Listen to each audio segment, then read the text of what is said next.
Buenas tardes amigos, estamos aquí en Breña Baja y se encuentra con nosotros Miguel Martín, sabéis que es el presidente de ASPA y con él vamos a hablar de cómo ha resultado esta época de crisis sanitaria, de coronavirus, sobre todo para el sector primario. Ha habido que adaptarse, ha habido que trabajar, ha habido que buscar nuevas formas de incluso llevar los productos al consumidor. Pero yo creo que al final el sector primario ha salido adelante y bueno, yo creo que ha servido de ejemplo para muchos otros sectores. Vamos a preguntarle a Miguel Martín cómo ha pasado este tiempo de coronavirus. Miguel, buenas tardes. Hola, buenas tardes. Bueno, el tiempo lo hemos pasado trabajando mucho, porque al final pues había dificultades con adquirir algún que otro trabajador y bueno, pues lo he pasado trabajando, pero que al mismo tiempo me ha permitido no estar confinado, con lo cual pues es de agradecer.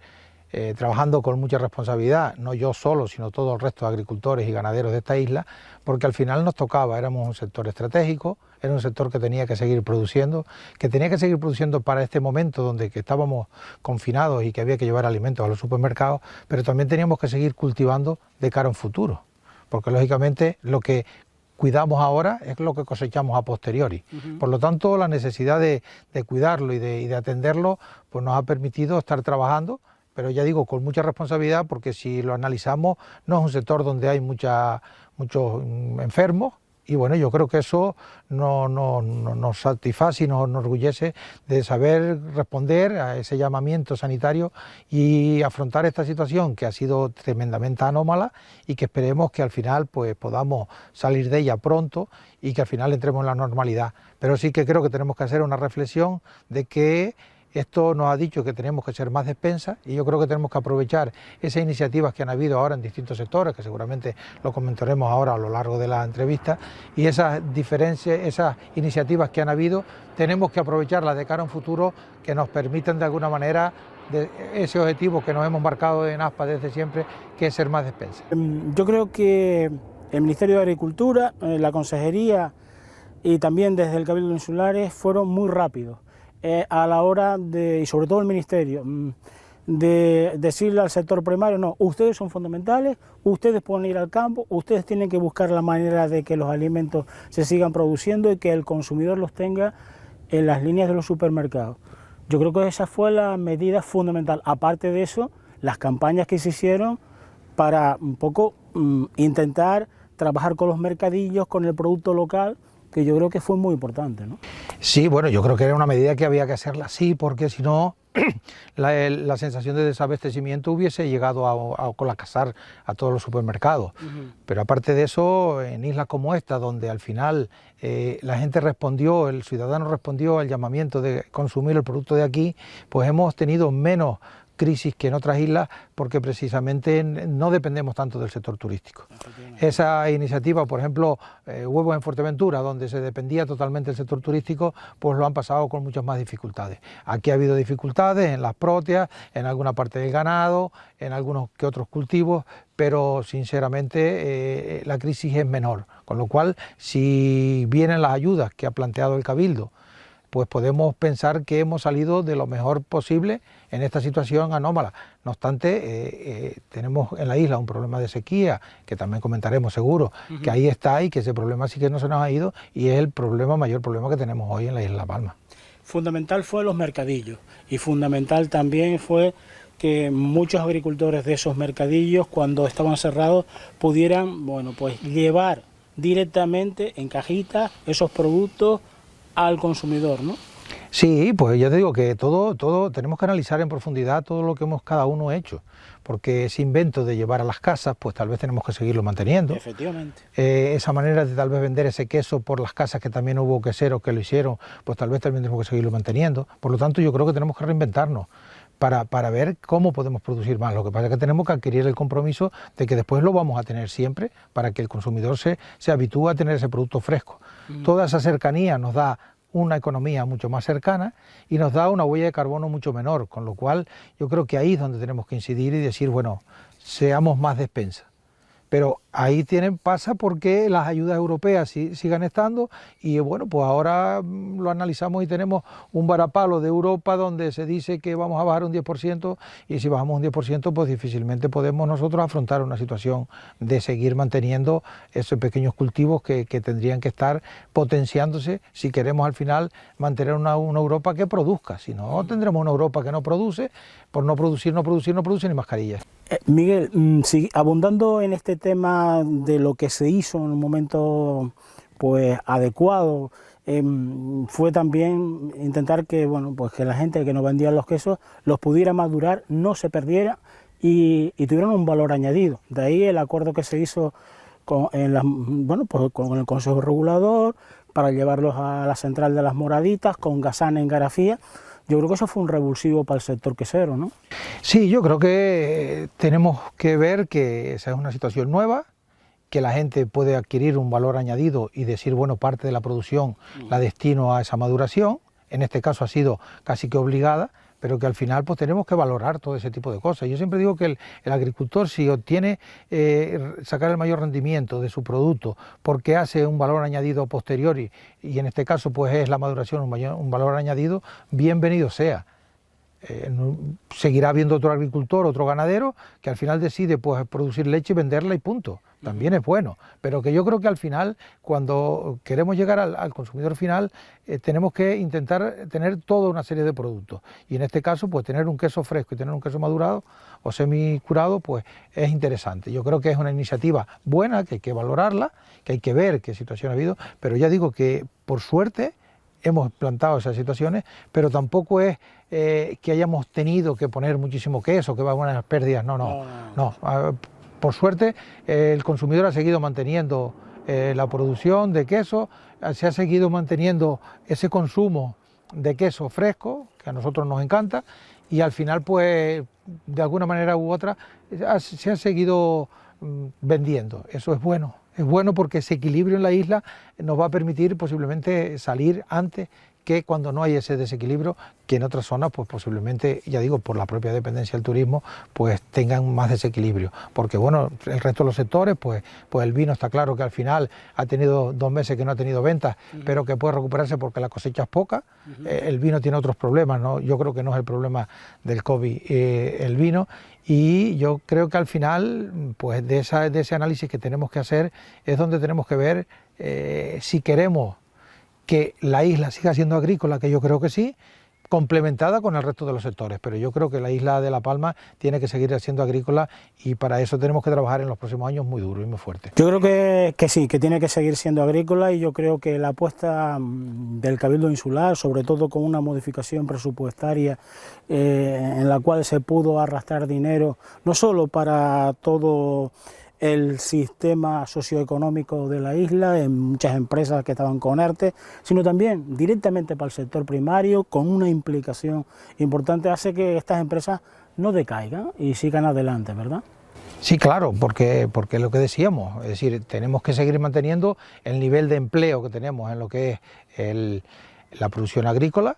Y hay algunas perspectivas, nosotros lo hemos planteado en una reunión que tuvimos con el consejero el otro día de Agricultura, la necesidad de instalar, de hacer un plan de regadío en los viñedos, y alguien dirá, bueno, Miguel hablando de regadío con la sequía que tenemos, pues sí, porque lógicamente el regadío en el viñedo se produce en los meses de noviembre a marzo, que es cuando hay, y que dejarle la humedad suficiente para que el cultivo pueda producir. ¿Qué pasa este año? Pues posiblemente tenemos que plantearnos que hay cultivos que solo sobrevivirán, porque han pasado mucha sed. Si tuviéramos regadío, le hubiésemos dado los riegos necesarios y al final, porque siempre en invierno, queramos o no, con la sequía que tenemos, pertinaje, que es verdad, siempre hay agua que sobra. Por lo tanto, lo que tenemos es que ese agua que sobra, usar la red de riego de incendio en la zona principalmente del noroeste de la isla de La Palma, pues esas redes de riego convenidas con lo que es el área de medio ambiente para usarlas en esa época del año, que lógicamente pues están ahí, son infraestructuras que están ahí, y bueno, en zonas como Fuencaliente principalmente, recuperar esos históricos viñedos de Malvasía, de Llanos Negros, que tenemos que recuperar de alguna manera si queremos mantener ese paisaje típico de esa zona, pero también ese producto exquisito como puede ser los Malvasías. Ustedes sacaban una nota de prensa esta semana con una preocupación importante, una rebaja del presupuesto de la PAC de un 9,1%, casi es un 10%. Entonces yo creo que eso va a dañar mucho bueno, pues la agricultura europea, ¿no? Sí, yo creo que Europa se vuelve a equivocar con la política agraria comunitaria. En su momento quiso desmantelar y pagaba por no producir, se equivocó aquella vez, y ahora si no potencia la agricultura se vuelve a equivocar, porque es que Europa tiene que producir. Y después podrá comprar lo que no produce en Europa, pero Europa tiene que producir. Y lógicamente nosotros, como europeos y como región ultraperiférica, tenemos que tener las ayudas necesarias para producir bien y que podamos mantener ese paisaje, porque como yo digo, no solo Europa es producir productos y no más, es decir, la fijación del territorio, el no incendio, la fijación de las poblaciones, esa Europa vaciada o esa España vaciada o esa Canarias vaciada, es decir, toda esa serie de circunstancias que después del COVID-19 pensábamos que se iba a ser potenciada, pues ahora nos vemos que la propuesta de la Comisión es rebajar más. Es verdad que teníamos el Brexit, pero ahora lo que pretende es rebajar más. Yo creo que es un disparate a todas. Porque bueno, con el Brexit se hablaba de un 4%, casi de un 3 y pico, casi un 4%, pero que ahora ya dispararse a un 9,1%... Pero es que el 9, amén de que después son 7 años, de aquí al 2027, con el IPC de aquello, al final hemos bajado, cuando llegue el 27, hemos bajado mucho. Muchísimo dinero. Sí, entonces al final esa situación no entiendo que no se puede permitir. Yo espero que esa negociación, porque alguien decía que si somos optimistas o no, lo que tenemos que ser es batalladores con los argumentos que tenemos sobre la mesa para que al final podamos conseguir algo. Porque hasta el último día, hasta el último momento, hasta el momento de la votación, no sabemos con qué nos sorprende Europa, porque Europa siempre nos sorprende con sus situaciones. Veníamos el año pasado de Europa en aquella visita a Bruselas, todo el mundo bastante contento porque habían reconocido que las regiones ultraperiféricas eran vitales para el desarrollo de esas regiones y de la propia Europa, pero bueno, ahora pasado el tiempo, después de este periodo electoral nuevo, pues vemos que no es así. Esas elecciones en Europa pues no han valido para reforzar el sector agrícola, pero es que yo creo que Europa no solo tiene que reforzar el sector agrícola, tiene que reforzar todos los sectores de producción, porque Europa produce o Europa se muere. Vista la situación, donde al final se tuvo que echar mano de la cercanía, de la producción local, de la producción europea para alimentarnos, porque no se podía venir barcos, no podían venir aviones a traernos la comida de otros países que no fueran europeos, pues creía que los padres europeos que se sientan en el Parlamento en Bruselas habían pensado, bueno, pues vamos a darle un apoyo más si cabe a la soberanía alimentaria europea. Pero no es así, porque al final nos están machacando con esta rebaja del 9,1% del presupuesto. No sé, ¿eso se ha consultado alguna parte del sector primario, Miguel? Que nosotros conozcamos, no. Pero lo grave de esto es que al final, si esa fuera la circunstancia para todo lo que viene, bienvenido sea. Pero es que a nosotros se nos obliga a matar los bichos a cañonazos, como dice el refrán, se nos va a obligar a tener una serie de empaquetados diferentes, y que eso es bueno, porque lógicamente este planeta tenemos que cuidarlo. Efectivamente. Y nosotros estamos dispuestos a hacer esos esfuerzos, porque si hablamos de hace 20 años que teníamos una colección de productos fitosanitarios amplísima, pues hoy tenemos una colección bastante pequeña, pero bastante pequeña, mucho más pequeña de lo que el ciudadano cree, porque tal vez cree que tenemos 200 productos, no, tenemos muy limitados los productos. Y siempre empezamos con productos fitosanitarios biológicos, azufre, cobre, una serie de productos que no dañan, y después usamos los insecticidas al final. Pero si esa trazabilidad que nosotros hacemos la ponemos para que Europa la produjamos en Europa, pero después lo que viene de fuera ni lo controlamos ni nos importa, ¿para qué?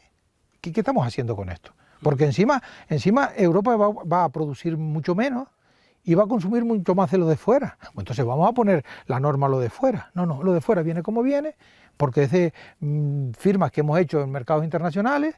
No importa que se explote al ciudadano que ha producido eso, no sabemos cómo están y no. Y en cambio a nosotros, pues chicos, se nos machaca y después se nos rebajan las ayudas.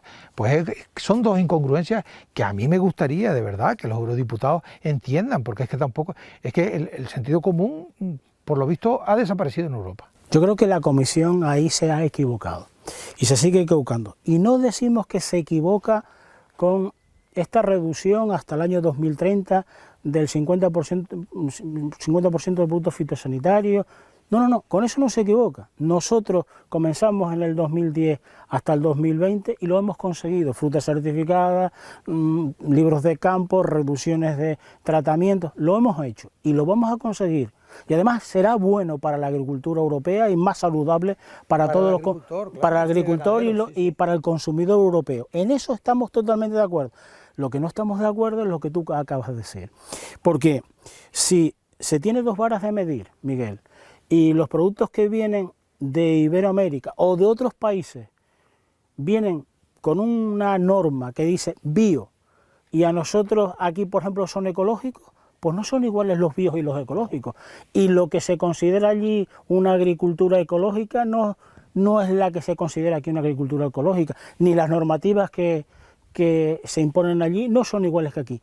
Se habla por los padres del Parlamento de equivalencia en las normas, y yo digo que no, que lo que tiene que haber es reciprocidad. Es decir, lo que se hace aquí es lo que tiene que hacerse allá, porque entonces estamos en una indefensión. Claro, una indefensión y con unos costos mayores, porque tenemos que pensar que es que todos los aguacates que producimos en Canarias es una finca de Sudamérica. Y mira que tenemos fincas pequeñas en Canarias, eso es una finca en Sudamérica. Así que nosotros, la superficie, cuando hablamos de los grandes centros de producción, la superficie en Canarias es mínima. Porque somos pequeños, porque somos pequeñas parcelas, pues pasamos un trabajo enorme para producir cualquier tipo de cultivo. Por lo tanto, bueno, pues aplíquese esa norma, si queremos aplicarla, aplíquese esa norma de todo lo que nosotros hacemos. Nosotros, como digo, lo cuidamos. Es decir, mucho más pequeños los armarios de los insecticidas. Porque siempre usamos todos los productos. Y tenemos esos libros de campo que quizás muchas veces nos hartamos los agricultores a apuntar cosas que al final, pues bueno, pues bienvenidas sean, porque todos somos mucho más conscientes. Pero al final lo que no podemos decir es que lo que venga con esas etiquetas que tú dices, los bio, no bio, y no, es decir, lo del ecológico tiene que ser ecológico con las condiciones que son ecológicas, y lo bio tiene que ser, o la trazabilidad tiene que ser residuo cero por residuo cero, pero residuo cero, ¿dónde y cómo? Decía, porque ¿de qué residuos estamos hablando? De los productos. Exactamente. Me decía un gran conocedor de la agroecología lo siguiente, Miguel, a ver qué te parece. Dice, el tratamiento que hace Europa con esa doble mentalidad no es coherente con el respeto al medio ambiente y la defensa del medio ambiente. El medio ambiente no tiene puertas ni tiene fronteras. Lo que pasa en el Mato Grosso, que se están quemando la selva, el Mato Grosso nos va a repercutir a nosotros más antes que después. Problemas de oxigenación, deforestación, un montón de cosas. Es decir, no hay fronteras para el medio ambiente. Entonces, realmente, si tú no cumples una normativa saludable, medioambiental, en esos países, pues también está haciendo daño a Europa. Y no solo por la alimentación, sino porque no hay fronteras. Claro, pero la prueba es con el coronavirus en este momento, es decir, claro, es decir, ha tocado a todo el mundo, ha tocado a todos los signos políticos de un color y otro, y al final no hay frontera, es decir, aquí la situación es grave sanitariamente para todos. Pues lo mismo pasa cuando se produce un incendio en el Amazonas o cuando se produce cualquier incendio de Australia, porque lógicamente el cambio climático ahí está. Y ahí está, es decir, en esta isla que hemos planteado agua durante mucho tiempo, pues planteábamos agua la semana anterior, final de semana, agua, más agua, pues al final yo creo que pasan las borrascas a 100 kilómetros y este año pues no nos toca. Pues no nos toca. Desértica ya. Pues no nos toca, pues bueno, pues esos cambios se producen. Sí. ¿Que podrá venir el otro ciclo? Bueno, pero tenemos que prepararnos para esto. Por lo tanto, yo creo que esos cambios que existen, tenemos que transformarnos y tenemos que ir adelantándonos a reciclar, a tener toda el agua, a tener toda la producción máxima posible, aprovechando pues el intercambio de varios cultivos en un sitio determinado para obtener el mayor consumo, pero todo ese tipo de cosas después que Europa las reconozca, porque si no las reconoce, francamente entonces estamos hablando de usted desierto de los países, y al final pues yo creo que Europa de vender piedras solas no puede vivir, porque sí, son muchas ciudades, muchas piedras, pero al final eso tiene que ver alguien que lo pueda ir a visitar, y no solo gente con mucha edad. Pues esa es la tarea ahora en este momento pues de Asprocan, de la PEP, si hablamos del sector platanero, pero también de la Consejería, también del Ministerio, de defender los intereses bueno, pues de nuestra región, de España, en Europa. Y yo creo que también defender los intereses de los países del sur, porque a veces los países del norte pues como que no lo ven. Y siempre hay que decir que nosotros estamos alimentando a Europa. El 75% de la verdura, la hortaliza y la fruta que se produce en este país va a Europa para alimentar a Europa. Y si no nos ayuda y si las empresas de aquí se van, pues creo que no habrá alimentación en Europa y tendrán que irla a buscar pues, a otros países que si hay pandemia o si se cierran las fronteras, pues pasará lo que suele pasar. Miguel, nos vamos con el tema del agua y el tema de la sequía. ¿Qué pasó en Fuencaliente? Está la gente que no le llega el agua, hablan de que si la comunidad de regantes de Breñas Maso pues tiene algo que ver, que si hay muchas tomas, que si hay que adular, que si hay que... ¿Qué es lo que ha pasado? Vamos a ver, el problema del agua en la Isla de La Palma es que cada comarca tiene una problemática totalmente diferente. Es verdad que estamos interconectados en lo que es las cuencas del agua de un lado al otro, pero francamente la situación es complicada en toda la isla. Lógicamente hay zonas donde tienen menos problemas, porque hay zonas determinadas, como puede ser este caso Fuencaliente, y el valle que necesita el agua ahora y sí o sí. Hay otras zonas que podemos estar en mejores condiciones, puede ser el este de La Palma, tiene también alguna que otra dificultad Barlovento, porque tiene una red pues, que está en mal estado. Y bueno, yo creo que lo que nos está pasando son los deberes que no hemos hecho durante mucho tiempo. Y la situación de Fuencaliente, es verdad que dicen que se ha puesto más agua. Yo, por lo que he oído, no he tenido, empezaré a tener conversaciones esta semana con las distintas comunidades.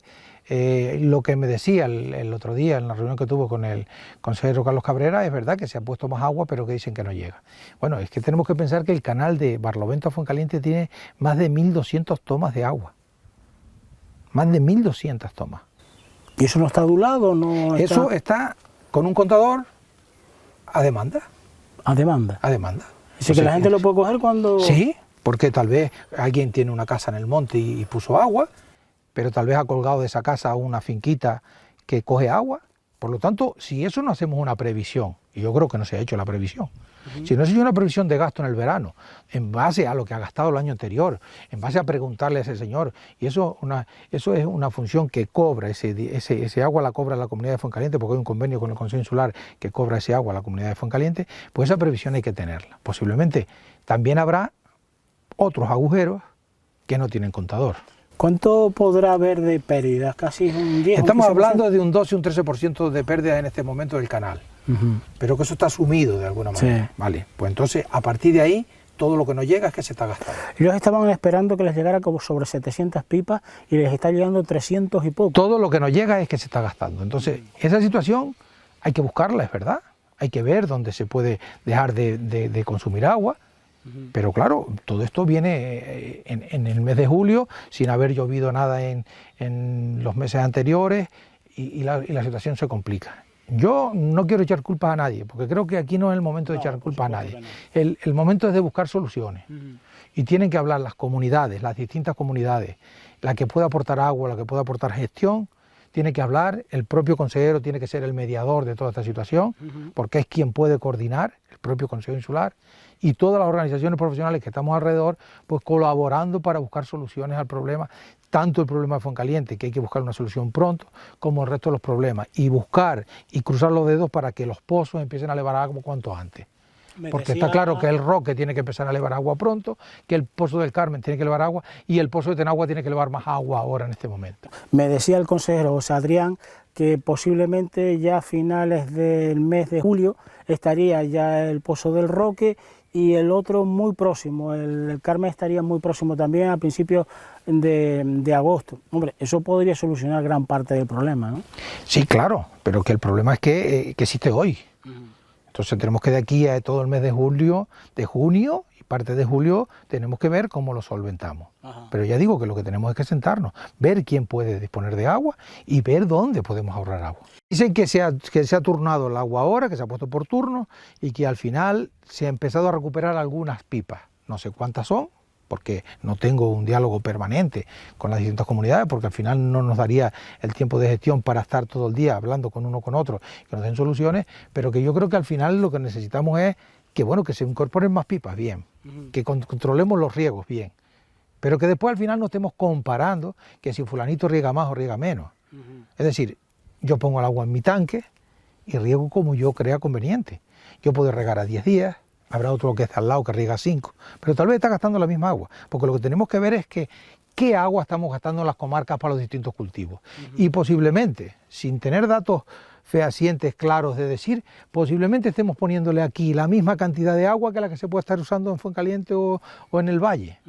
Por lo tanto, yo creo que no hay un gasto, es decir, aquí nadie está botando agua ahora. Yo creo, Miguel, que agua hay suficiente para intentar rebasar hasta que empiece el Pozo del Roque y el Pozo del Carmen. Lo que pasa es que habrá, como tú bien dices, que adular esas 1.200 tomas, si estamos hablando del caso de Fuencaliente. Hace falta un turno para regar, porque si tú vas a regar con más presión y más cantidad de agua, riegas en menos tiempo que si al final tú tienes un poquito de agua a demanda, que también es... Es decir, yo creo que aquí todos tenemos que pensar qué tenemos de medios, qué podemos hacer cada uno en cada comarca, intentar primero resolver nuestro problema y decir, bueno, ¿qué podemos ahorrar nosotros si lo cambiamos de sistema? Aunque sea provisional, ¿vale? Pues podemos ahorrar esta cantidad, pues esta cantidad que podemos a disposición del otro. Y después ver si tenemos o no, porque es que el problema es que, es verdad, esas 1.500 pipas de agua que estamos hablando, que es lo que haría falta en el sistema, bienvenidas sean cuando vengan, pero lo que tenemos que ver es cómo podemos resolver el problema ahora.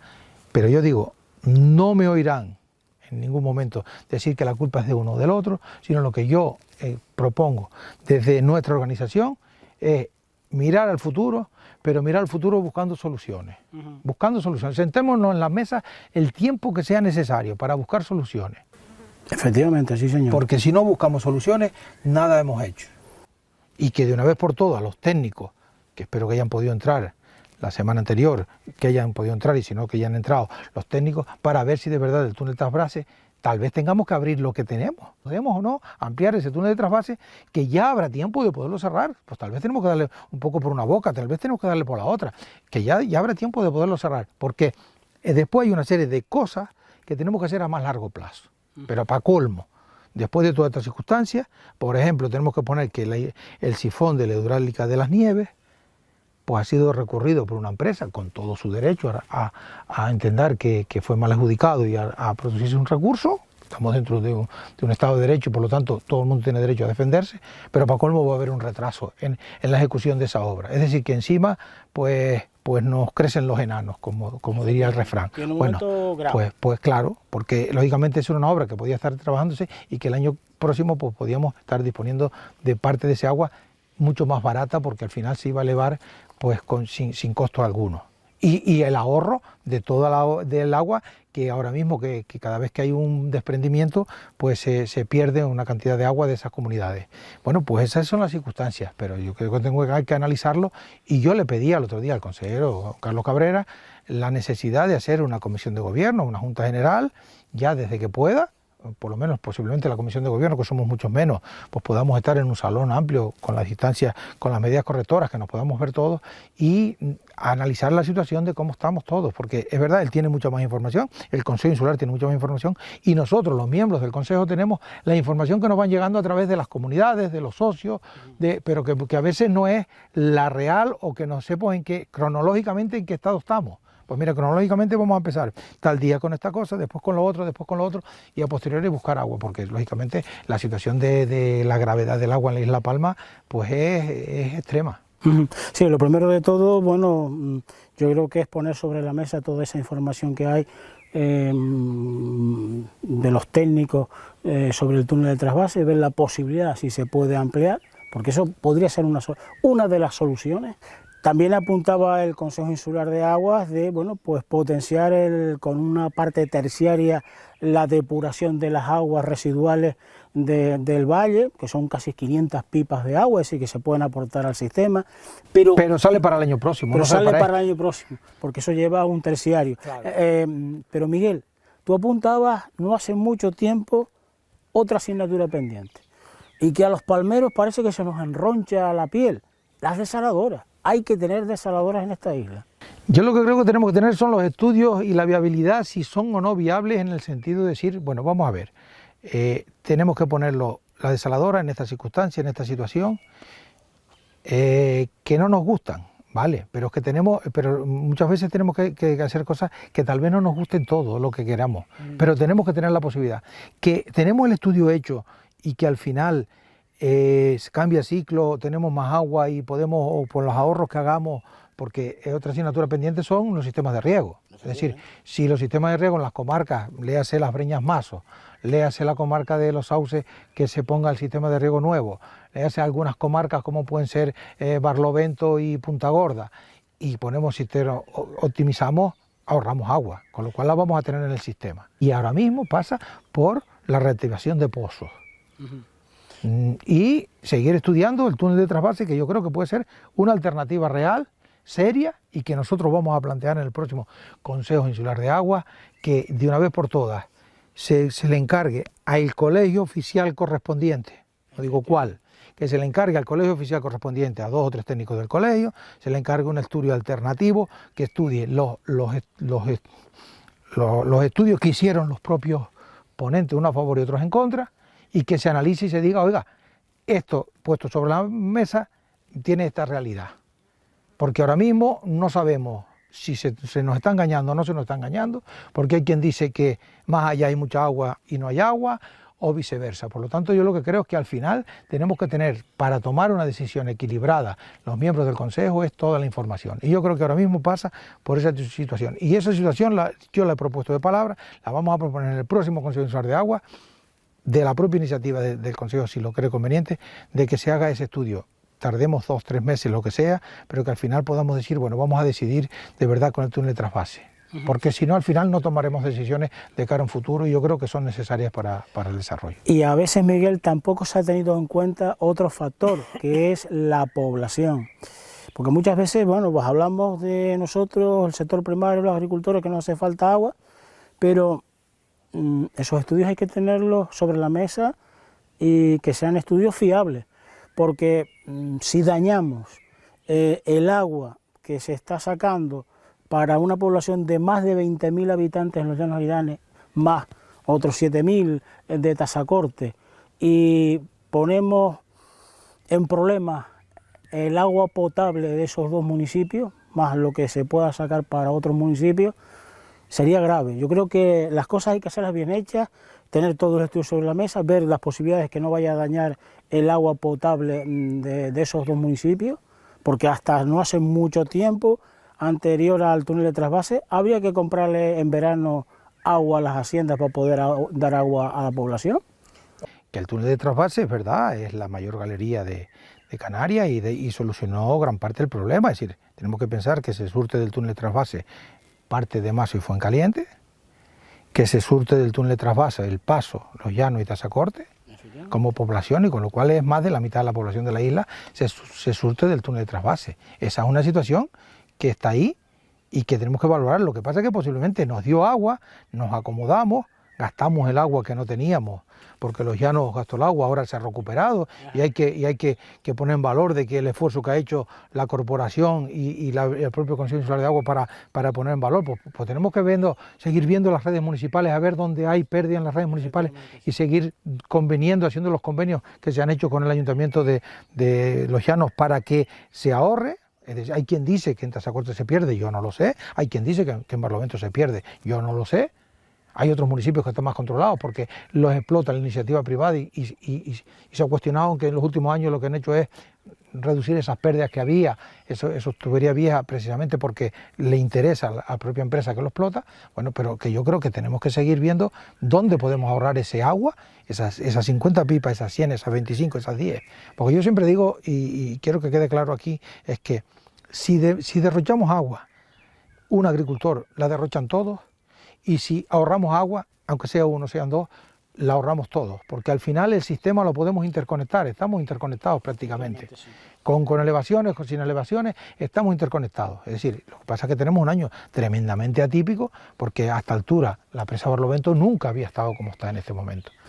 Pero Miguel, recuerda que en el 2007 ya se reunían por la tarde en el Ayuntamiento de Los Llanos la mesa de la sequía, por primera vez. Se habló del Valle de los Espejos, de la recuperación de los estanques, de no sé cuántas cosas. Año 2007 y estamos en el 20. Y yo no he visto más soluciones. Pero se ha ahorrado un montón de agua, eso sí, que está ahora dedicada a la agricultura, porque se ha desviado a la agricultura, no sé si todo en su totalidad o no, pero sí se ha desviado, y yo creo que podamos, posiblemente por los datos de las últimas mesas, que nosotros somos partícipes de la mesa, que nos ha invitado a participar como miembros de la mesa en la corporación municipal, y nosotros lo agradecemos.